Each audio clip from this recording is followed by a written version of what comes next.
Hello everyone and welcome on back to the channel. Today we have a new build video, one where I'm focusing in on a Chronomancer tank idea for the open world, where I'm focusing on slows and taunting enemies so that I can maintain aggro and take the hits. This one is very niche. It is not supposed to be meta in any way. I'm not providing any quickness to allies. I'm not providing any alacrity to allies.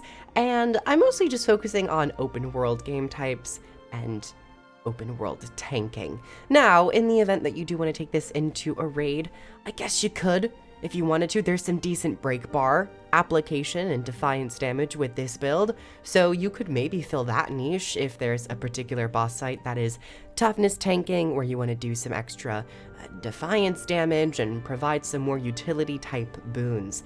But nevertheless, let's jump right into this, and we have the Chronomancer, the Heart of Thorns Elite Specialization. Let's actually first go into the gear and the actual stats that I'm running. So for this build, I am running with the, I believe it's called the Vigilant. Yes, I was like Verdant? No, I knew it started with a V. The Vigilant stat for my armor and also my accessories that you can swap with legendary gear. But I'm also running Superior Rune of the Pack for some extra power and also boon duration. It also will grant 5 stacks of might, a little bit of fury, and swiftness to allies around me every 30 seconds. It'd be nice if there was an expertise set, maybe it's like some taunt stuff, I don't know. There's very niche ideas of gameplay that I've really been enjoying, and I've had so much fun with this one where I want to actually see more of this on other classes and other builds. But I'm running with Greatsword and Sword and Shield for this build. Now let's get into the specialization part of the loadout. I'm running with Illusions, Inspiration, and Chronomancer. For Illusions, I've decided to take Shatterstorm, Phantasmal Haste, and Phantasmal Force. Next, for Inspiration, this is the one trait line I wish I didn't have to take for this Grandmaster, but considering that I can only get Mental Defense on Inspiration, I have to take Inspiration. Nevertheless, I've decided to take Sympathetic Visage, Restorative Illusions, and also, as I said before, Mental Defense. Mental Defense allows you to get an extra application of your Phantasmal Defender whenever you block or evade an attack. I would personally love to see Mental Defense be in Chaos, where Chaos is a little bit more bruisery, tanky, oriented, a lot of interrupts, and then perhaps have Bountiful Disillusionment swap places with Mental Defense, and then have Bountiful Disillusionment grant boons to allies in the area when you shatter. I have to take Mental Defense and I have to take Inspiration for this specific build because it's very niche. And then next we have Chronomancer. I've decided to run with All's Well That Ends Well, allowing my wells to heal myself and allies around me, Danger Time for extra slow crit chance, and also this bonus applying to my illusions.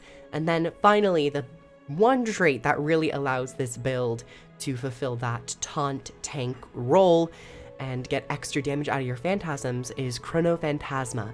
The first time a phantasm would become a clone, it instead resummons itself and attacks again at a percentage of the original damage. Resummon phantasms inflict a percentage of the original damage. This is a brief day. It's weird that it has a defiance break on this. Phantasms don't have a defiance bar, but I think it's just in line with the days. Then as for the actual weapons, I really like to focus on Echo of Memory, using my Illusionary Avenger, allowing me to get more application of that slow, playing into that danger time, and also providing protection for myself and allies around me. So the base damage is pretty good, once again getting more out of Phantasmal Force and even Phantasmal Haste. Tides of Time, allowing me to get extra might, swiftness, and a brief stun. The damage is cool, but this would be interesting if it also healed allies in the path of the line, as we see it as a skill shot. But as another reference to another video that I made. As for the wells, Well of Eternity for healing and Condi cleanse, Well of Action for extra slow application, and Well of Precognition to allow me to block attacks and get some extra endurance for more evades, which would then lead into Mental Defense. Though Mental Defense does have a 40-second cooldown. In PvE, it would be nice if this had like a 30-second cooldown. But the main star of the show, for me, is Phantasmal Defender. I wanted to really play around this trait, so having Phantasmal Defender I'm getting extra use with Phantasmal Force, allowing it to do more damage. It summons with quickness while also giving myself quickness. I'm able to get another one out of this by blocking attacks or evading attacks, and then with Chronophantasma, they re-summon themselves. So technically, you could get 4 Phantasmal Defenders in a row, all applying Taunt. And with my current expertise, which is, I believe, at like 30%, 35%, the total duration of the Taunt is at 4 seconds. Personally speaking, in a PvE scenario, the baseline amount of Taunt for this ability is 3 seconds. I would prefer to see this be a baseline of 4 or 5 seconds in a PvE scenario to fully get use out of this effect. And I've also noticed that with the Taunt in open world, sometimes enemies don't actually start targeting this illusion. They just keep attacking you. Perhaps Taunt needs a second look at to make sure that it is actually working as it's intended, or just some slight tweaks here and there. But I love this condition. I think it's really fun and really flavorful. I just wish that it got a little bit more love and was more appropriately balanced in a PvE scenario for gameplay and for open world tanking, and even tanking in raids and strike missions and dungeons for ad pulls. But let's go ahead. Essentially what I like to do is focus on like getting those blocks off, and also using this properly for continuum split so that I can actually get even more out of this. And that's another thing I forgot to mention, is that you can continuum split, summon your Phantasm, have it off cooldown, and then have another one be able to resummon. So remember when I said you could technically get 4 Phantasmal Defenders? You could actually get 6 with continuum split. And that, my friends, sounds like a good time. It is also the Well of Action and Well of Precognition. Well of Action allowing you to slow your target, dealing extra defiance damage, but also getting extra critical strike damage. Actually, I shouldn't say critical strike damage, critical strike chance while your target is slowed. So having that application of slow and also having this Illusionary Avenger be able to block is very important, because that's another application of slow. You're really going to be focusing around slow uptime and phantasm uptime. Now, this playstyle isn't technically damage oriented. It is a little bit more survival, sustain oriented, being able to do those break bar hits, and also being able to summon more phantasms. But when they are broken, you get a little bit extra damage out of this with the exposed effect. Blocking that, good, we got a block off, and we're gonna do another Deja Vu, double that, meaning we're gonna get 4 Avengers, so long as they don't die. I'm gonna summon an Illusionary Defender to taunt now. Gonna get some slow applications up. We've already broken again, so as you can see, playing by yourself, and I imagine even in a small group, you're really having a comfortable time with Defiance bars. They're not much of an issue at all. And even when you're in Greatsword, you're able to stay at ranged a little bit if you need to and get a little extra damage, as these weapons, the Greatsword and the sword, were both buffed recently. Ooh. So much CC as well.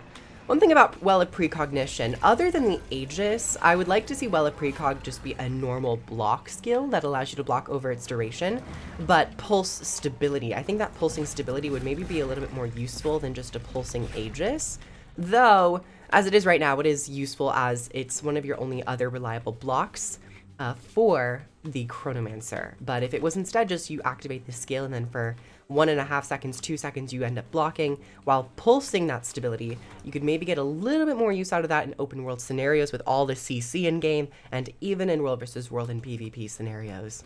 Yeah, the chargers just like charge you, which probably isn't my favorite design for an enemy, because it's just kind of boring. It's like it's gonna attack you and just totally wreck you by making you not be able to move. And that, my friends, is for the most part my entire Chronomancer Taunt tank build.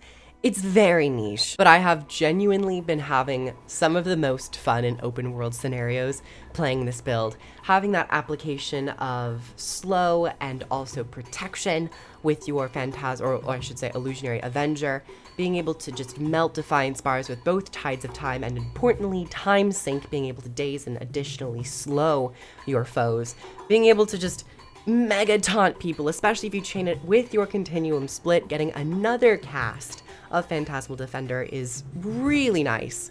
So this build, despite the lack of meta that this might have, I'm having a great time with it, and it makes me wish that we had more of a reason to take this type of build into a raid, into a strike mission where you build up your toughness, you focus on Defiance bar damage, and focusing on Taunt and ad management, and a little bit easier access to this playstyle in a PvE scenario, as with Mesmer, you only have 4 seconds of Taunt with Phantasmal Defender on a 40-second cooldown, the same with Mental Defense, and it's really only Core Revenant and Core Mesmer that has access to Taunt. I mean, I guess if we're considering Ranger has their Taunt trait for their pet on a 30-second cooldown, but once again, these Taunt systems are very limited. So yeah, it's a little bit of an interesting decision, and I would have maybe expected them to differentiate them between PvE and the competitive modes, but it's a little long forgotten. Thank you all so much for coming on by. Like the video if you liked it. Comment down below how you might build a Chronomancer tank, or comment if you've tried this build out, how do you like it? And if you'd like to support the channel, head on over to the Patreon and get early access to all videos and get an exclusive Discord channel. If you'd like to catch me on Twitch, I'm there every day of the week streaming Guild Wars 2 and Final Fantasy XIV. And if you'd like to purchase Guild Wars 2 or try it for free, I have links down below. Thank you all so much, and I'll see you in the next video. Bye everyone!